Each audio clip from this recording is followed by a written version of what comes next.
So if you have asked me, what was my favorite Dragon Ball game of all time? I would say that it was this one right here. Dragon Ball Budokai Tenkaichi 3 for the PS2. I love this game.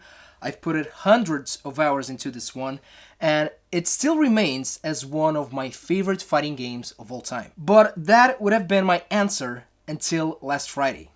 Because last Friday was January 17, 2020. And that was the release date of this game right here.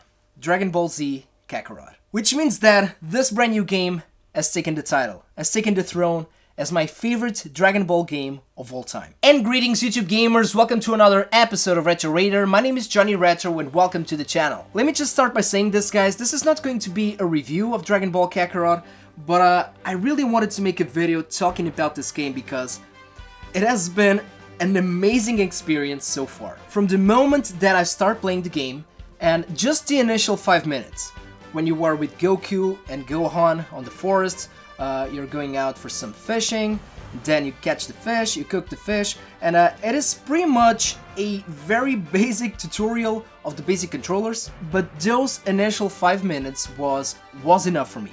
Those minutes, it was all that it took for me to realize that this was going to be a very special game. And as a Dragon Ball fan, as somebody that grew up watching the anime, since the classic Dragon Ball, all of the Z movies, I know everything there is to know about the story. It is unbelievable, guys, because I'm also a huge fan of RPGs, and this is, without a doubt, the Dragon Ball game that I always wanted to play. And let me tell you that I was a little bit apprehensive about this. When they first announced the game, I thought that this was a very ambitious project, and in the past we had a couple of attempts to make a Dragon Ball Z RPG. There are a couple of games on the Game Boy Advance, and there's limitations, of course, and the truth is that those games were not that good. But the main reason that got me worried about this project was the fact that everybody knows the story, right?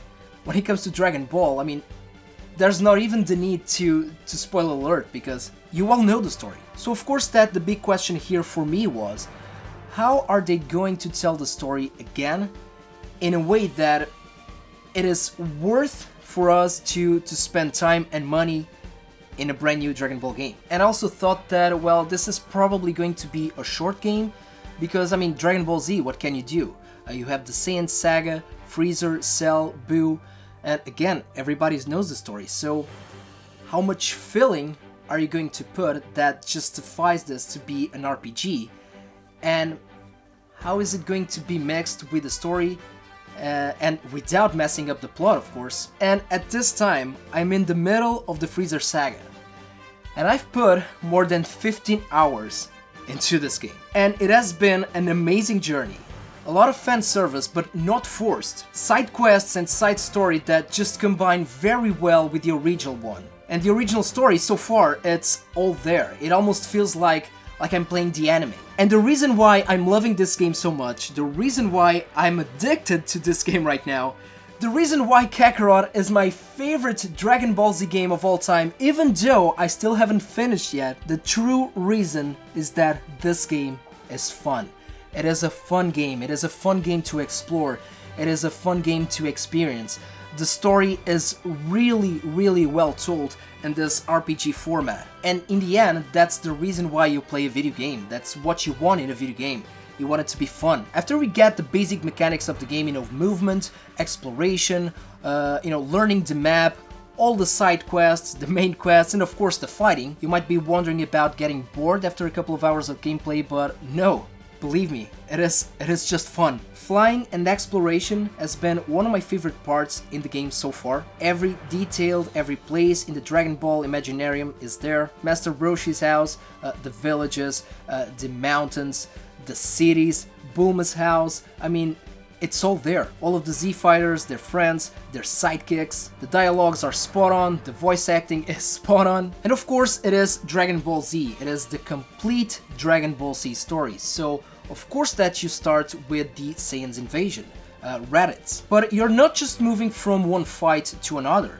There's a lot to do in this game. And all the activities that you can do in this game are activities that you see the characters doing on the anime. You can go fishing, you can go dinosaur hunting. Even eating is fun in this game, guys. The charisma, the charming, the personalities of the characters, it's all here in this game. And I'm not even scratching the surface here, guys. So aside from the main storyline, the story that we all know, the side quests and side activities, I mean, they will keep you busy for a long time. But we're talking about a Dragon Ball game, so of course what about the fighting? Well, the fighting system is exactly what you expect from a Dragon Ball game, and it's all there. So Kakarot is an action RPG, so of course that the fighting is packed with action, and it goes along the line of the previous Dragon Ball fighting games, and it just blends really well with this brand new one. All the moves, the classic super moves, our characters' trademark attacks, the support characters, it's all there. And pretty much like in the Dragon Ball fighting games, it's fun, so if you like those, you will not be disappointed. Then there's of course training that you can do to learn new attacks. There's this community leveling system where you can do combinations in order to improve your stats. There's also talent trees. Then in the actual fighting, although you don't play with all the cast, unfortunately, you have support characters. And with the right combination and skill, you can pull off some amazing attacks. So aside from the action elements and the actual fighting, there's also a little bit of strategy here. Now, I also want to talk about this because I think it is very important, especially in a Dragon Ball game, and it has to do with the soundtrack and also the sound effects. Like I said in the beginning of the video, it really feels like you're playing the anime. Not only because of the graphics, which are amazing, spot on, but, the sound effects, the kicking, the punching, the Kamehamehas, even the sound of the flying, all of the movement sounds, the sound bites, it's all there. And of course the classic Dragon Ball tunes, I mean, it's super nostalgic, and that's another thing for me with this game right here. It is pure nostalgic. Even though it is a brand new game, it is a brand new approach to the Dragon Ball franchise in video games, you are going to feel right at home if you grew up with Dragon Ball. Now, there's no such thing as perfect, so I do have some minor complaints about this game. First of all, the leveling system, because here's the thing. You can grind in the game, you have mobs, you have different enemies, but you really don't need to. And that is one of the things that it defines an RPG, but yeah, you really don't need to grind in Dragon Ball, because each time that you have an important fight or a boss, you're just at the right level to it. Then when you defeat a boss or win the battle, of course that you go on with the story, but when the story continues, the time you reach another important battle, you just gain a bunch of levels in a row. And the actual fights, I mean, if you're used to the Dragon Ball fighting games, they're not very challenging. So if you're looking for a hard challenge to beat, well, you are not going to find it on Dragon Ball Z Kakarot. Now, another complaint that I have, and I'm talking about the PS4 version because it's the one that I'm playing, it's the loading times. This is not technically an open world game, this is more of a sandbox exploration situation here. So you have the world map and then you have areas or regions.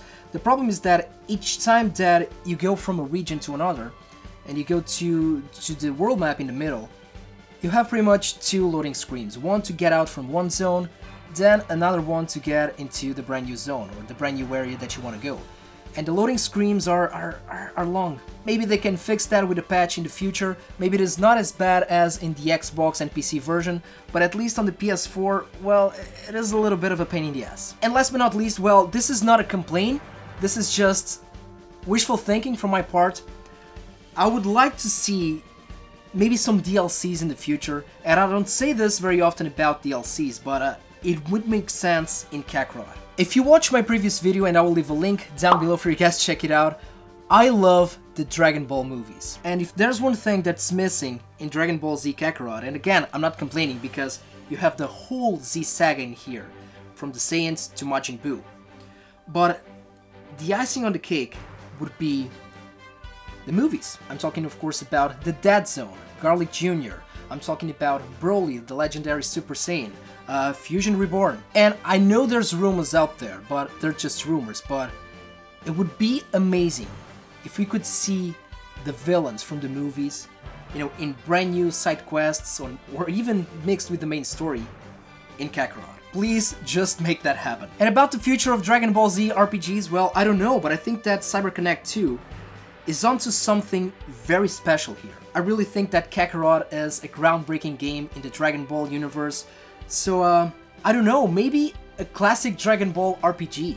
Even a Dragon Ball GT RPG, I wouldn't mind that. But my final thoughts, as somebody that it is a huge fan of this amazing franchise, I really think that Dragon Ball Z Kakarot is a very special game. So if you like Dragon Ball, if you like RPGs, you are not going to be disappointed with this game at all. And not only that, but if you're new into the Dragon Ball universe, and of course if you like RPGs again, I think that this is a very nice way to start in the whole Dragon Ball universe, in the whole Dragon Ball Z franchise. Because what you get with this game is the feel that you're inside of the anime, and that to me is spot on. And this was the video, guys. This was just a rambling video about Dragon Ball Z Kakarot.